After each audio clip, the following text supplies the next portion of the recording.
Hello, Mark and Teresa from Auto Office Camping. On this video, I'm going to share with you why we're putting in a diesel heater into our Coleman Pop Up. First off, I just wanted to thank John LR3 who hooked us up with this all-in-one unit. This Coleman Pop Up does have a furnace and that works wonderful off the propane. But when we go off-grid camping, we have to be very conservative with our electrical use. We do run the Bluetti AC200. And we have a couple other power stations, and that's how we charge everything and operate when we're off grid. Now, obviously, this unit's fairly large. It takes up a lot of space and it's kind of awkward. I've chose to put this in the corner. We had it in another spot where our slide out fridge was, which you may have seen that in other videos with the tour. Check that one out. And that worked okay, but the problem was the pipe kind of went, the pipe was coming out from the bottom and then it kind of went back uphill and then out. And one morning we were smelling a little bit of diesel fuel, the odors. So make sure you do have a carbon monoxide and smoke detector set up in your unit if you are off-grid camping. That's really key to be conscious of safety. So basically I'm going to go ahead and put this into the corner since it didn't work so hot there, and that way we can just basically disconnect the pipe and pull it out. Now, a couple things that I picked up which are a little bit extras, and I'll show you what I have here. So basically, we have the unit, the all-in-one, and I'll put this information in the description below for all the links. So we have the normal pipe it came with the little vent part. I picked up a couple extra hoses, which came as like 2. I did have to get the adapters. They were kind of tricky to find, but they do exist. They're specifically designed for the high temperatures because it puts out like over 200 and some degrees. And then I got some exhaust wrap, fiberglass wrap. This happens to be 2-inch. And then my friend, extra exhaust pipe in case we need it. A little bit extra, different lengths there so I can cut it. I've already kind of cut a couple pieces to play with.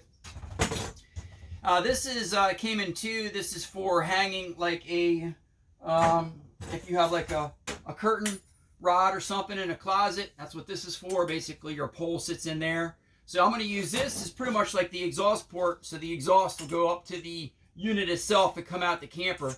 I'm going to go ahead and cut this particle board, which is I believe 3/4 inch board, and then attach this so that way this can stay because there's tracks underneath there, and this is actually not as deep, so that's good. But I can always take it out and I can always fill it with like a cork or just a plug or something like that, like a drain stop when we're not using it.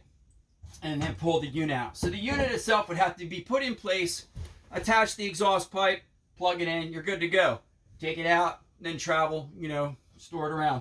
The other reason for putting it over here is we don't use this bunk end, so we like to use this for our food and then possibly an extra cooler or just any other types of gear. So it's like our little closet. But mainly our pantry. So I want to have it off to the side. Having the extra pipe allows me to, make the adjustments. With the curtains, we basically can close this off so that, we're basically saving this area so we're not getting all this extra cold coming into the main cabin. Obviously it's a pop-up, so it's going to be cold to a certain amount, but it's unbelievable how much heat this puts off. So I'm going to go ahead and get this installed. The tools that I'm using for this project happen to be a drill to get the hole started for the exhaust pipe to go through. I happen to have a router I'm going to use to make the hole larger in order for this 2-inch flange to fit through. You can use any kind of like maybe a jigsaw or just a drill. And then also a couple other things that I didn't mention which I am going to install.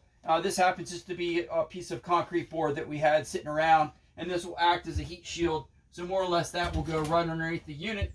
The exhaust will go through that, and this is another protection to protect the wood itself so that no heat transfers to the wood and creates any potential for any hazards. So I'm going to go ahead and get started by marking that off, drilling the hole, routing it out, making the hole larger, drop this in, and then I should be able to hook up the pipe. That's it.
Alright, so got the short end of the exhaust pipe coming out, going to the can, long portion of the pipe, basically going to take that and hang that off the bunk end, so that's just right now temporarily going down to the ground. We have a little bit of heat coming off the top here, nothing that you can't touch, no problem, but going to take some exhaust wrap and go ahead and wrap that portion of the pipe. One more thing to minimize and just protect that area. Let's go ahead and see what kind of power we're pulling from the Bluetti.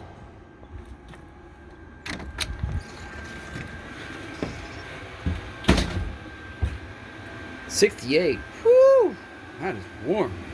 So everything is working out really well. Basically, once again, at the highest setting, we're pulling about 40 watts on average. The concrete board is definitely a nice way to go. You could probably also do like a welder's blanket or something like that. Basically, just want to minimize the transfer of heat to the wood. I'm also going to do the exhaust wrap, same thing, just minimize any transfer of heat to the wood on the lower section. All in all, very, very pleased. We're really looking forward to seeing how this all works out, how much fuel we end up using on our next trip, and then also how much power we use. Okay, had the exhaust all hung up. Basically just used a coat hanger, which is really great because you can bend it any way you need to in order to get it to come down further or bring it closer, and then just basically made a small little bracket here at the top, just have that screwed in so that the bunk end can still slide in with no interference. And then up here at this end, have the exhaust wrap around the muffler, and then just did a hose clamp. So all this, when it comes time to disassemble, it can just get unwrapped. Just be mindful to wear like some rubber gloves so you don't get the fiberglass in your hands and stuff. So there you have it.